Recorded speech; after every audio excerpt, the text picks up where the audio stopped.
अब बच्चों आ जाओ क्वेश्चन नंबर 3 में। क्वेश्चन नंबर 3 में क्या बोल रहा है, let f1 f2 f3 are three quadratic function. f1 एक फंक्शन है क्वाड्रेटिक, जी f2 हमारा एक फंक्शन है क्वाड्रेटिक और f3 हमारा एक फंक्शन है quadratic, are three quadratic function और gx ये डिटर्मिनेंट दे रखा है। तो बोल रखा है कि देन फाइंड g2 का वैल्यू निकालो, अगर g3 का वैल्यू 27 है तो g2 का वैल्यू निकालो, ये बोल रहा है। तो इसके लिए क्या है कि तुम पहले ऐसे समझो, अगर तुम किसी भी क्वाड्रेटिक एक्सप्रेशन को 3 बार डिफरेंशिएट करोगे, किसी भी क्वाड्रेटिक एक्सप्रेशन को 3 बार डिफरेंशिएट करोगे तो कांस्टेंट ये 0 आ जाएगा। कोई भी क्वाड्रेटिक एक्सप्रेशन ले लो, जनरल टर्म का देख लो।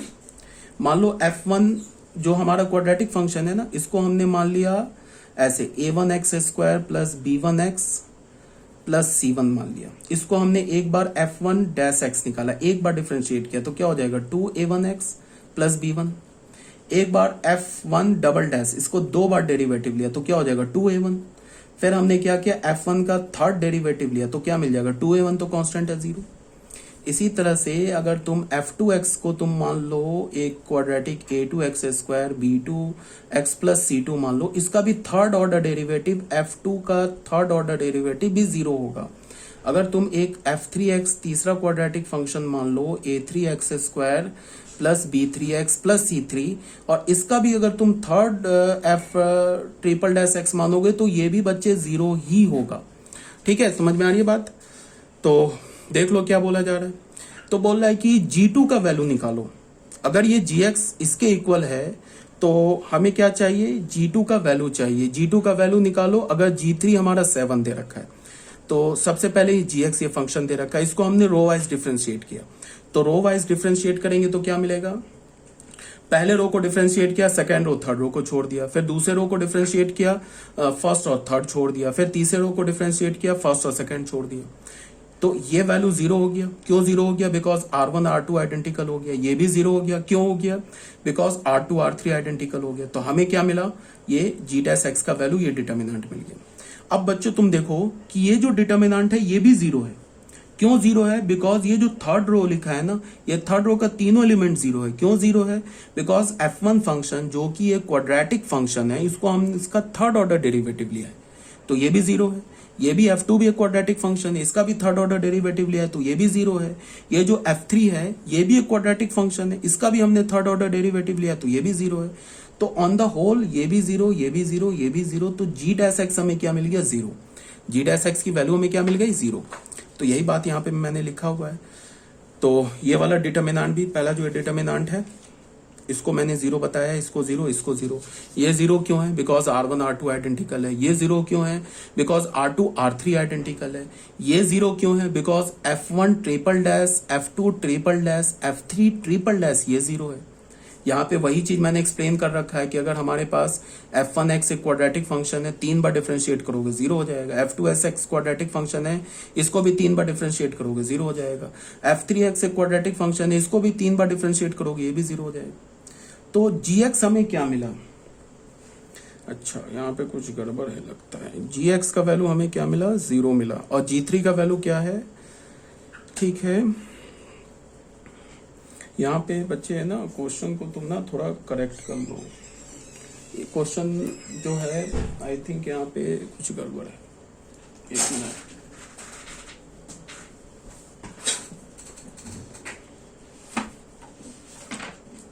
बच्चे क्वेश्चन जो है ना, कोई बात नहीं है, ऐसे क्वेश्चन तो यहीं पे करेक्ट हो जाएगा, कोई प्रॉब्लम नहीं है। ये जो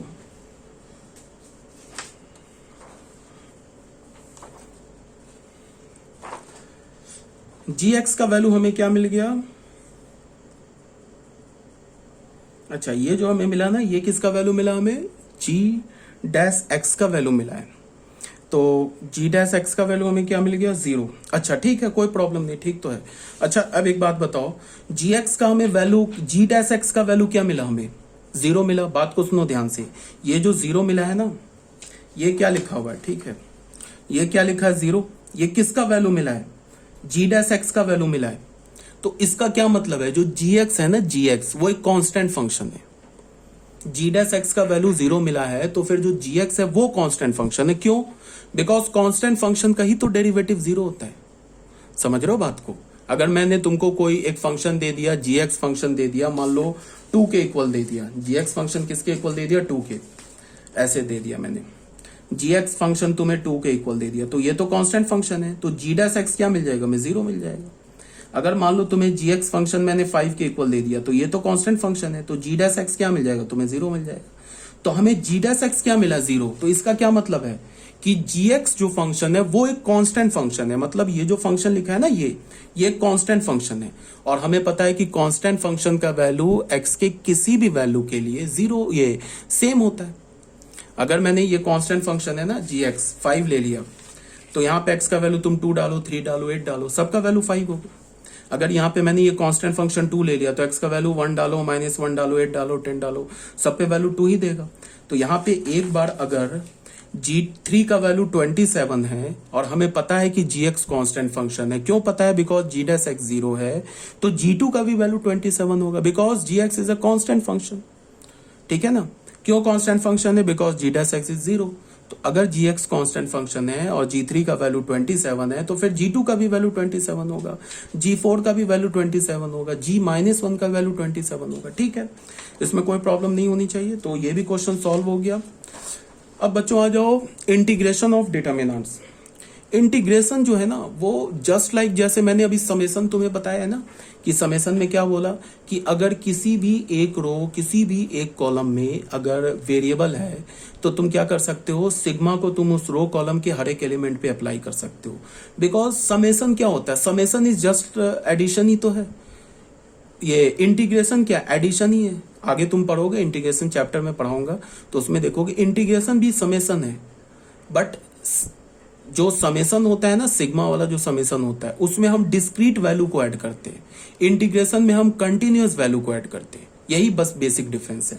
इंटीग्रेशन का जो साइन होता है ना ऐसे, ये जो ऐसे होता है, ये एस को ना, एस को खींच दिया गया, मतलब एस को ऐसे लंबा कर दिया, ये एक्चुअल एस लिखा हुआ है। एस का मतलब क्या ऐसे होता है? समेसन होता है।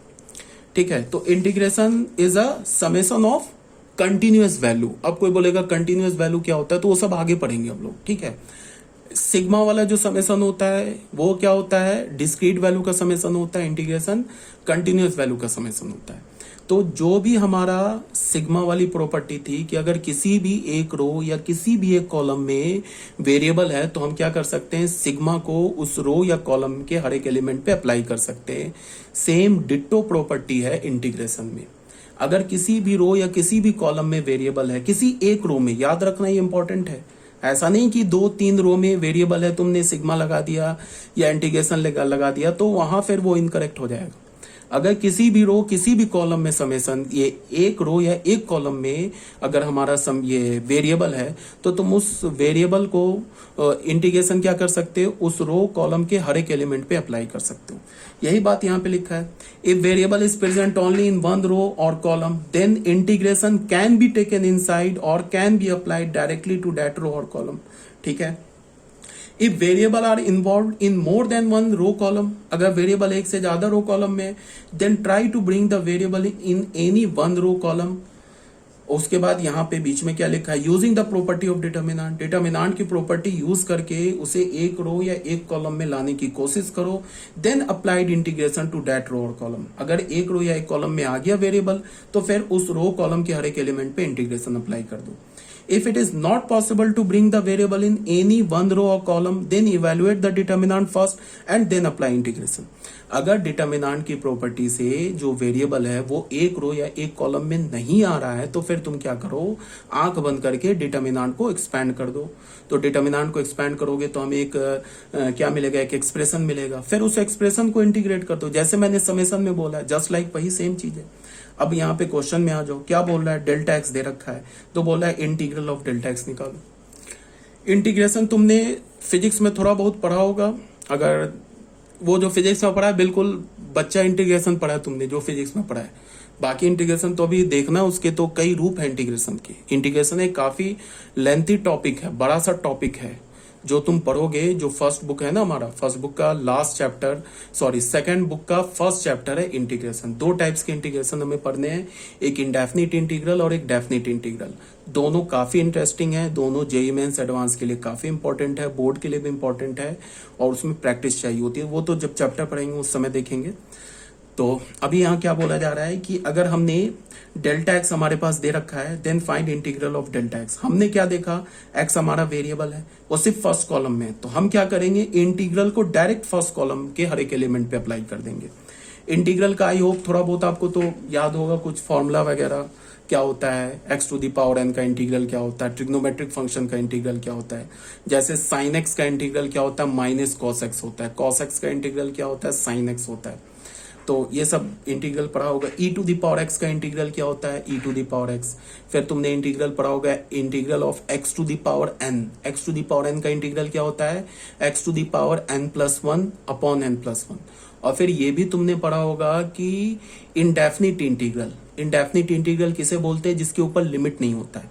जब तुम इंडेफिनिट इंटीग्रल, किसी भी एक्सप्रेशन का इंडेफिनिट इंटीग्रल निकालते हो तो लास्ट में एक कांस्टेंट ऐड कर देते हो। अब कोई बोलेगा कि कांस्टेंट क्यों ऐड कर देते हैं, तो वो मैं पढ़ाऊंगा इंडेफिनिट इंटीग्रल चैप्टर में, क्यों कांस्टेंट ऐड करते हैं। बट अभी तुम्हें क्या याद रखना है कि जिस इंटीग्रेशन में लिमिट नहीं होता, लिमिट होता है ना, ऊपर और नीचे लिमिट होता है, जिसमें लिमिट नहीं होता है उसे हम क्या बोलते हैं, इंडेफिनिट इंटीग्रल। जिसमें लिमिट होता है उसे हम क्या बोलते हैं, डेफिनिट इंटीग्रल। तो जब भी हम इंडेफिनिट इंटीग्रल इवेलुएट करते हैं तो फाइनल आंसर में एक कांस्टेंट ऐड कर देते हैं, और डेफिनिट में नहीं ऐड करते। ठीक है, क्यों नहीं करते हैं वो सब आगे पढ़ाएंगे तुम्हें। तो यहां पे हमने क्या किया, इंटीग्रल अंदर ले गए। अब हमें क्या करना है, इस सेकंड कॉलम थर्ड कॉलम को एज इट इज छोड़ दिया, फर्स्ट कॉलम के हर एक एलिमेंट को इंटीग्रेट कर दिया। एक्स क्यूब का इंटीग्रल क्या होगा, x to the power 3 + 1 upon 3 + 1। X to the power n वाला फॉर्मूला लग जाएगा, तो क्या हो जाएगा, x to the power 4 upon +4। ठीक है, और x1 का इंटीग्रल क्या होगा, x। ठीक है, साइन x का इंटीग्रल क्या होगा, minus cos x। E to the power x का इंटीग्रल क्या होगा, e to the power x। 4 का इंटीग्रल क्या होगा, चलो मैं करके देखा, तुम लोग कंफ्यूज ना हो जाओ यार, ये तो आता होगा यार फिजिक्स से। x³ + 1 dx, इसका इंटीग्रल क्या होगा, इसको हम ऐसे लिख सकते हैं x³ dx + 1 × dx। तो ये क्या होगा, x to the power 3 + 1 upon 3 + 1 + 1 का इंटीग्रल x होता है। अब यहाँ पे एक c ऐड कर देंगे, तो ये इसका इंटीग्रल हो गया। तो ये क्या हो गया, x to the power 4 upon 4 + x + c।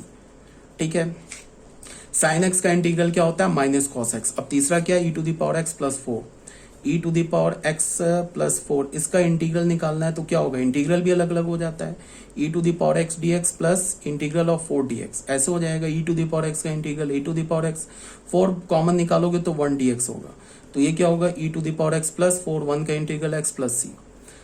ठीक है, तो यहाँ पे अब कोई बोलेगा कि हमने c क्यों नहीं ऐड किया, तो तुम कर लो c यहाँ भी ऐड, कोई प्रॉब्लम नहीं है। बट c ऐड करोगे और c के अलॉन्ग अगर तुमने अलग अलग डिटर्मिनेंट करोगे ना, तो क्या हो जाएगा फिर वो, सी ऐड यहां भी कर लो, कोई प्रॉब्लम नहीं है, यहां भी सी ऐड कर लो, लेकिन हम क्या करेंगे, फाइनल यहां सी ऐड करेंगे।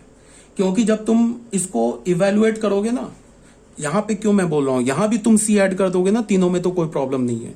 यहां पे अगर तुम सी ऐड करोगे और इस डिटर्मिनेंट को इवेलुएट करोगे तो सी में एक टर्म मिलेगा, वो सारा सी का टर्म मिलके फाइनल सी बन जाएगा। ऐसे हम बोल सकते हैं ना कि, ऐसे बोल सकते हैं ना कि यहाँ पे 10c आ गया, 10c को हम c बोल सकते हैं, 10c भी कांस्टेंट है, इस 10c कांस्टेंट को हमने फिर c बोल दिया।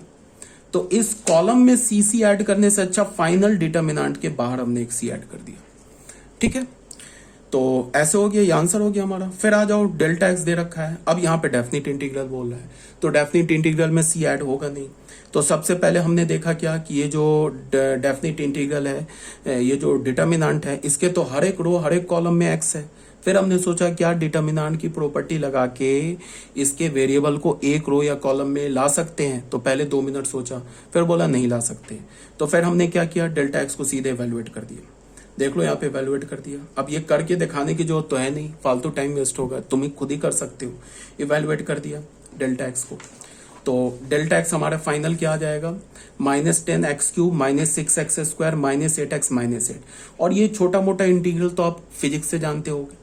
इसको हमने क्या किया, डेफिनिट इंटीग्रल अप्लाई किया, लिमिट क्या है 0 से 1, तो क्या हो जाएगा, ये अलग इस पर होगा, लिमिट अप्लाई होगा, यहाँ इसको पहले इंटीग्रेट करेंगे, इसको सम को अलग अलग कर लिया, कांस्टेंट है बाहर कर दिया। अब ये एक्स क्यूब का इनडेफिनिट इंटीग्रल क्या होगा, एक्स टू द पावर 4/4। इसका क्या होगा, एक्स स्क्वायर का एक्स क्यूब अपॉन 3। एक्स का क्या होगा, एक्स स्क्वायर अपॉन 2। यहाँ पे 1 का क्या होगा, एक्स।